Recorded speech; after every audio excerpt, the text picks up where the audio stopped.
Welcome to another chat together. We always start with a song because I want to set the right mood and give you a chance to settle in and just take a moment to breathe and listen before getting into any sort of conversation.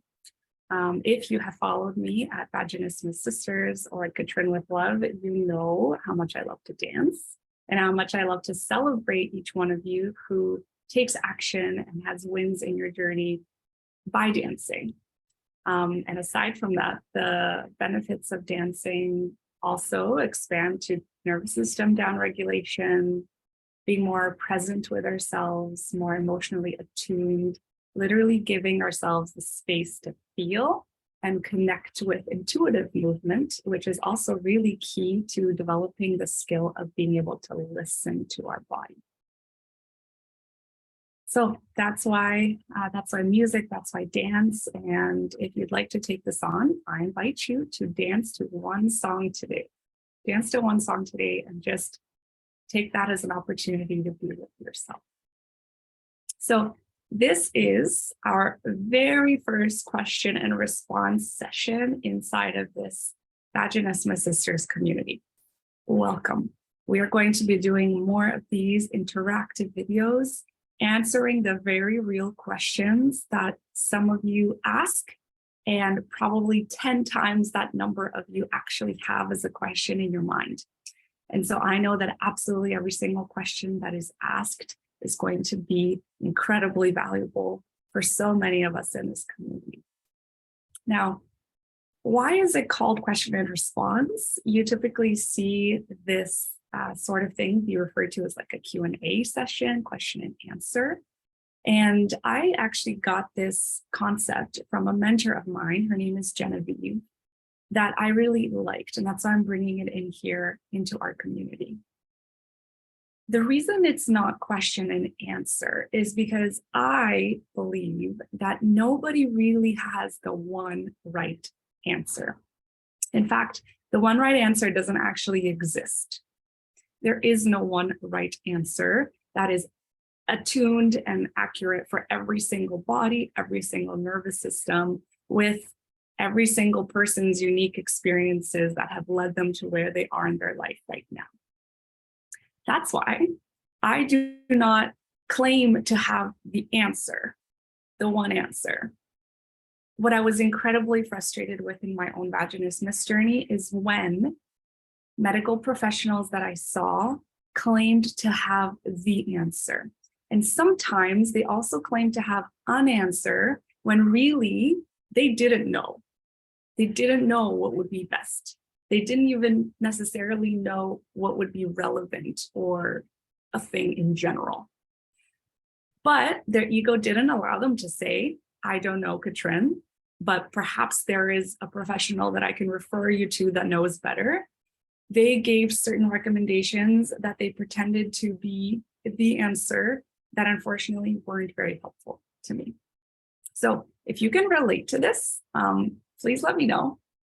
Let me know in the comments what your experiences were with this kind of thing. Were you too frustrated that people pretended to have the answers for you when in fact, all they had was a guess? And I'm checking in here on Facebook to see if anybody's commenting, and I will definitely get back to every single comment in this video, whether you watch now or watch the recording later. The intention here is for this to be an interactive experience, for this to be an inclusive experience. And as I wrote inside of the group, you have the option to participate with me live directly in Zoom. So you can even ask me questions verbally and in the comments, of course, or participate inside of the Facebook group. So you've got that choice. So coming back to the answer and my frustration, right? The way that I approach things is that I have a response for you. I don't have the answer. I have my response. And my response is based on personal experience, things that worked for my body, things that have worked for women that I support in overcoming vaginismus, and the general response that is cultivated from the patterns that I have seen when working with women in this particular journey for the last 4 years. I trust that my response is going to be helpful for you. And like I said in the first welcome video, the introductory video, what I also want to empower you to do is to trust yourself. Because if you hear a response by someone that just doesn't feel right in your gut, it is probably not right for you. Okay, so this entire experience is an experience of empowerment, is an experience of finding your own truth and finding what works for you. And so take everything that I share in the question and response sessions and any other videos that you participate in or programs that you participate in as one way that is based on my experience and something that you can choose to follow or not. Okay, so I'm really glad that you're here. It is incredible that after the days, weeks, months, and years of you experiencing vaginismus with all of the ups and downs that this roller coaster presents to us, you are still here and you're still committed to yourself and looking for sisterhood, looking for guidance, and looking for resources. I believe that this is the perfect space for that. And I am so excited to get to know you better and to continue to celebrate with you throughout your journey of putting vaginismus in the past. Okay, so I have already received 4 questions from you on our Instagram page when I did a poll last week about, wondering what kinds of things you would like to know, what kinds of questions you have for me. So I'm going to start with answering these 4 questions. If there are questions that come up during this chat, please find the Q&R thread, the one where I announced today's Q&R, and put your additional questions in there. I'm going to collect them and answer them on our next Q&R. If I see some commentary live on Facebook right now, I'm going to do the same. So I'm going to continue answering questions today. So our first question is, as all of them are, a beautiful question. Are there different techniques / schools of thought that might work better for some people? Okay. Are there different techniques / schools of thought that might work better for some people? The answer to this question is a resounding yes, and also a no. And here's what I mean. Yes, there are different techniques, different tools, different tactics that are going to work better for some people when it comes to overcoming vaginismus, and may not work at all for others, or not as well for others. So here we're talking about techniques, tools, tips, tactics, right? Which is very different than the other side of what I will share with you a little bit later, which is about strategies and principles. The pillars are here, and the tactics and techniques and tools are here. So a tool might be a way of communicating your current level of sexual desire with a partner. There are many ways to do this. One of these ways that I like to share about is the way of the traffic light, using lights to actually non-verbally communicate where you're at when it comes to your sexual desire in a particular moment with your partner. And this may be lights in the bedroom, this might be lights in the living room, where essentially you are either changing the light bulb to go red, yellow, or green for the different levels of your readiness and desire that particular day when it comes to your want to engage in any sort of sexual activity. Now, this is a technique, and it's a technique that answers a very particular question, right? A response to a particular question, which is, how can I start to get over the hump of communicating with my partner something that may not always feel comfortable for us, our level of sexual desire? I know I myself very much struggled with initiating sex, any form of sex, with a partner. And so this is one tool that we can make use of in our toolbox to help us with getting comfortable in our communication and starting to actually gather this positive reinforcement and evidence from our partner that, wow, cool, Katrin is actually letting me know that she's in the zone of desire today. And later, this can build onto verbal cues and communication as well. So this is a tool. This tool may be fantastic for one woman. It may actually be anxiety inducing for someone else. Another tool may be, or technique or tactic, right? It may be, well, at what time of day may I practice self-pleasure or penetration, right? And self-pleasure is a broad term that may encompass so many things that are pleasurable to us. Whereas masturbation, for example, is one specific piece of self-pleasure that may include genital touch. But whether we're talking about masturbation or the broader perspective of self-pleasure, or even the more specific piece of penetration, one time of day may be more beneficial or in alignment for one woman than another. So I hope you're getting the gist here, right? Techniques, yes, many different techniques. But let's talk about the principles. In my opinion, there is only one school of thought, one overarching strategy and principle that is important to follow when overcoming vaginismus. And in my experience, every single woman who has overcome vaginismus before has followed this overarching school of thought.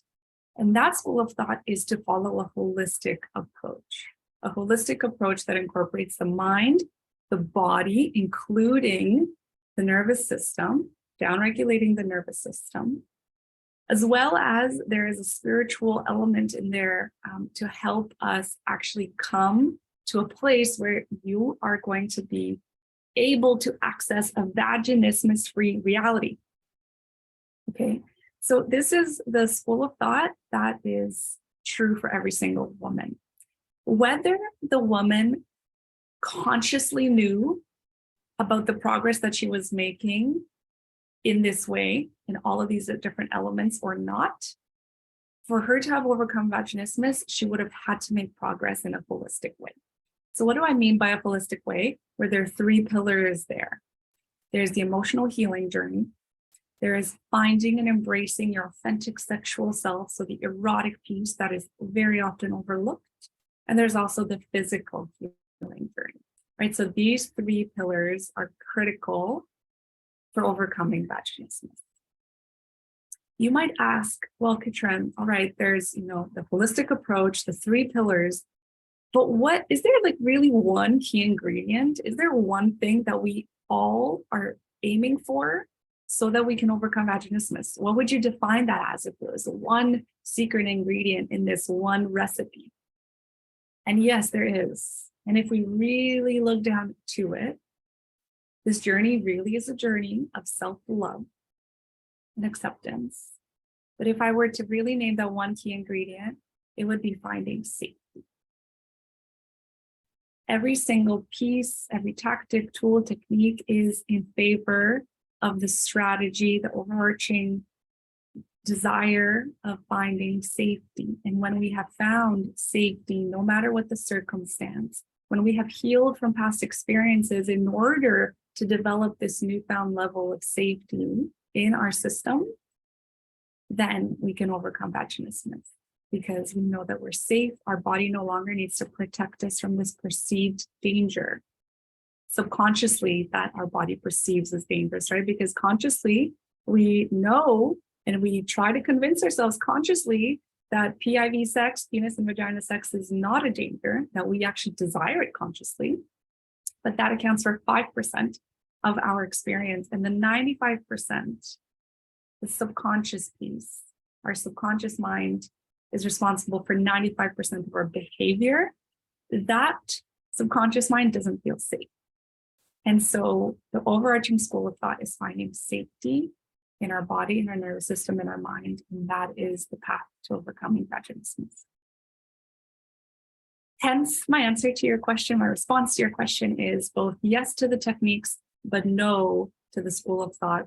I believe that there's one school of thought that I have seen work for all of the women that I have supported who've overcome vaginismus. Okay, so if you are watching live, if you're watching the recording, I'd love for you to comment on the video. What do you get out of this? Do you feel that this is true in your body? Is there anything that you would add to what I said that would actually, maybe serve a fellow vaginismus sister? Okay, so moving on to question number 2. Question number 2 is, how do I overcome it? Right? How do I overcome vaginismus? This is a very big question. And, you share, I can't even put a tampon in. So who can relate to that? I can't even put a tampon in. That was me. I couldn't put a tampon in. It felt like the wall. It felt like there was no opening there. A part of me, actually all of me, but a very big part of me, I would say, I was actually doubting that I had a vaginal opening because I thought putting a tampon in should be this easy, natural thing. Maybe I don't have an opening, right? Maybe my body is broken. Tell me if you resonate with this thought. So to respond to your question, how do I overcome it? I'm just going to refer back to what I said already with the first question. The 3 pillars, the safety, right? And I'm going to invite you to go through the free course, Putting Vaginismus in the Past. So you've got your login information in your email box for this course.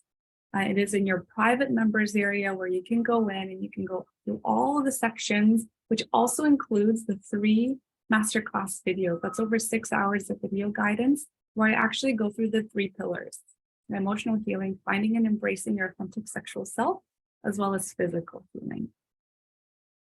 This is the path. And of course, there's so much to it. There are more personalized, customized help that I can offer because every single person has their unique challenges. And especially in the emotional healing journey, each one of you have your unique past experiences that have influenced your body response, that have contributed to you even experiencing vaginismus.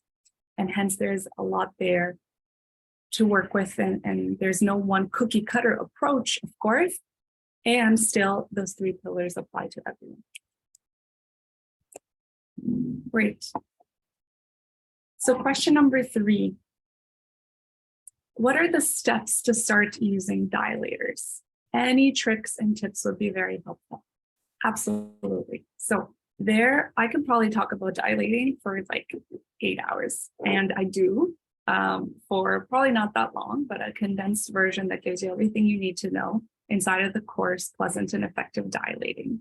And I want you to know that we're going to do group experiences through each of these modules. So you're welcome to join us on that if that feels like the right choice for you. Okay. So what are the steps to start using dilators? First of all, let's back up. I have seen time and time again that we start using dilators too early.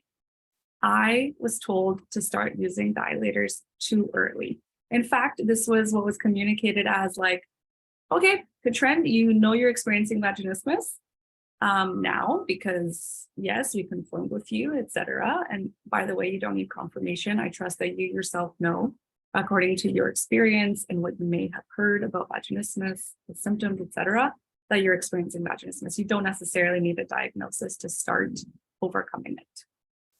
But I was told, all right, go get a set of dilators, put the first one in, graduate to the second. You might need some breathing exercises.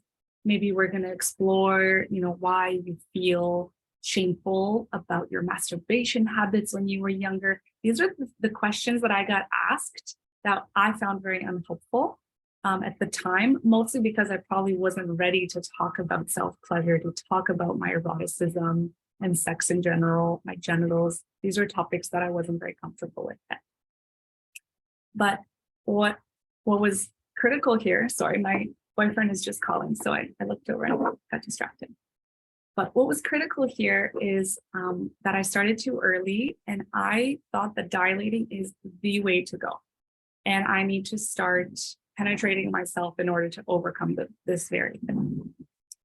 Now, someone that I listened to, her name is Sarah, Dr. Sarah, she recently said, handing out dilators to someone who is scared of dilating is like handing out spiders to someone who has a fear of spiders, right? Put so simply, that makes so much sense. And so it's important to be ready for the dilating process before we start dilating. I wanted to preface my response with this. So make sure you have already engaged in a lot of the emotional healing journey. And I can also talk a lot about, in my emotional healing journey course, I talk about how do you know that you're actually quote unquote emotionally healed, right? What are the things that tell you that you can actually move on to the next step? And this very much has to do with not being triggered anymore by the very same things that triggered you before. Being able to breathe deeply during certain experiences, not feeling emotionally distraught when X, Y, and Z, or feeling at ease around certain people or around men, for example. For many of us, this may be a common theme as well, a sense of discomfort around the masculine.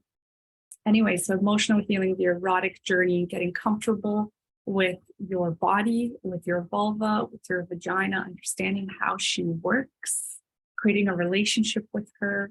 These are all pieces of the erotic journey, as well as really finding what is the path to your authentic arousal. So I can talk about this for a lot of hours as well. But now that you know this, if you know within yourself that I am ready for dilating, here are some tips and tricks, right?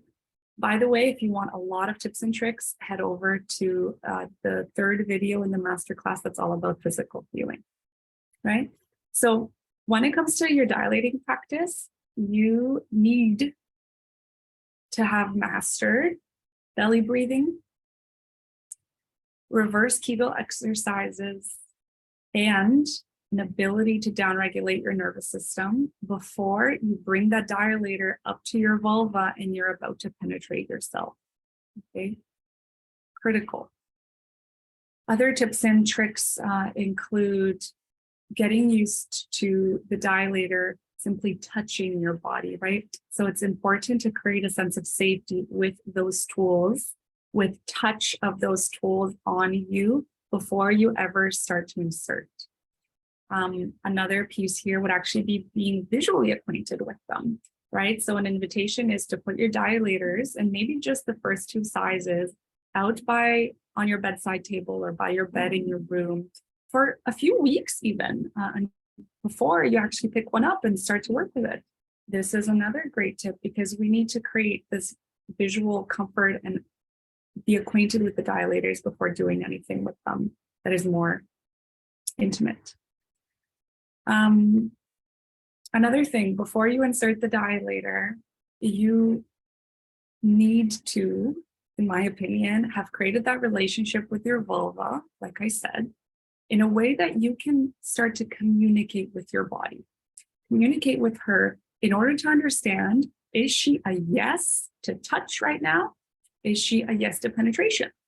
Or is she a no? Does she say, I'm not ready yet, not today, please not today?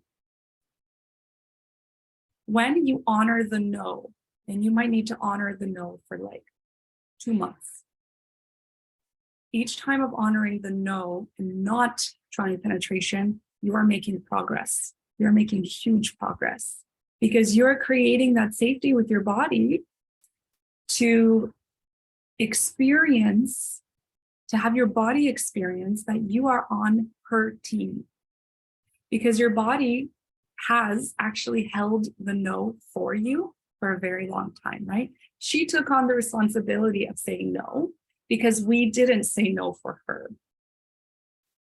And so she needs to start to feel safe, like, wow, okay, Katrin's got my back. Katrin's actually saying no for me. I don't have to do this for us anymore. So that means, since I'm starting to trust her with my no, that means, wow, okay, maybe I have some room. Maybe there's room for the yes to bubble up. So as you honor that no, and you actually take care of your body, your yoni, your vulvas, your vaginas no, and you don't push through the no, you're going to make space for the yes to come up. And lo and behold, after some time of saying no, you're actually going to feel that communication, the physical sensations in your system that are saying, yes, I want it, I'm ready. And that may be subtle. It may feel like a sigh of relief. It may feel like some tingling. It may feel like some warmth, which may cue the thought of, ooh, there's desire. There's warmth, there's tingling, there's desire. And then the yes is going to start coming up more and more often. So if there's any tip or trick, right, that I can give you, this is the most important one. And this, in fact, is a principle when it comes to the dilating journey. So that's very, very important. Of course, I can talk about which tools to use, and I do inside Pleasant and Effective Dilating. I actually have them laid out on a table for you, all of the dilator sets that I had tried up until that point. And I think there's only one more that I've reviewed since that video was created. So the tools are important. Another thing is trigger point release. This is another very important part of the dilating journey. And for many of us, this is the thing that helps us move from one size up to the other. If you have been stuck on a particular size for months on end, trigger point release can be incredibly helpful as your breakthrough point. And you can read one story, a testimonial on my website. I won't refer her to her name because I forget whether her name is on the testimonial. But she explains how trigger point release helped her move up in sizes. And then she ended up being able to have pleasurable PIV sex and later conceived. And I've even seen pictures of her baby. It's all very exciting stuff. So these are the things that have come up today for me to share about dilating. If you've got any questions about those, feel free to comment on the side. And I will move on to our very final question for the day. How do I overcome vaginismus again after already having overcome it in the past? So this question in itself may send kind of like goosebumps through your body. It's an incredibly frustrating question, right? Because it shows us that you who've asked this question, you did all the right things. You did all the right things to come to a place of having overcome vaginismus. And I'd be curious what this meant for you, right? So in my definition, overcoming vaginismus is being able to have pleasurable, penetrative sex, PIV sex, whatever your intimacy goal is, by the way, right? So you get to define that for yourself. But let's say the most furthest along definition when it comes to your ability to have PIV sex is to be able to do so in a pleasurable way without any preparation, right? You can throw the dilators in the bin. No more dilating in your life. You can be ready whenever you are ready. If that means a quickie, amazing. If your preference is not to be penetrated so quickly, perfect, right? Overcoming vaginismus is what you define it as. So it means you did all the right things to come to this place. It means that you had found safety in order to have overcome vaginismus, right? Perfect job. What it also means is that you developed certain skills to a certain range of capacity of being able to hold that sense of safety, right? So this is your capacity to feel safe no matter what the circumstance. The fact that you started experiencing vaginismus again means that there was something in your reality that changed. A circumstance, a new job, and the stress that may come with that. A change in your relationship or a new relationship or a change in your relationship status. Maybe there's grief that you're experiencing. There was a death in the family. Maybe there was something else in your life, right? Some body image challenge that came up again. And what ended up happening is that there was something that no longer fit in this range of safety that you had built. There was something outside of the range. And what life is asking you for is to develop the skill and the capacity to expand the range to encompass that new piece of stress that had the body responsive vaginismus come online again, right? It made it active again. And so this piece here, the range that we're talking about, needs to expand in order to encompass the new stress, the new source of stress. It means you need to do some of the very same things that you had done already, right? You have those abilities, that skills, that capacity in order to expand your range of safety. It may also mean that this is something completely new and there's a new tool that you need to use following the same principles that you had already used, but maybe there's a new tool that would be supportive for you in this expansion of your nervous system being able to hold more emotion, just more capacity to be with yourself in a state of calm, in a state of safety, no matter what the circumstance. So as a final piece here to share is that you're in an amazing position. You're in the position of already having experienced what overcoming vaginismus means to you. It means that you have the evidence that it was possible. And now there's just some tweaking to do in order to get back to that same place, but with an expanded capacity to hold more. If you need personalized support, you're welcome to comment on the side. I'm happy to answer questions. And I offer consultations. So you're welcome to book a consultation with me so we can chat just like this one-on-one, and I can support you and give you guidance on whatever you might be going through.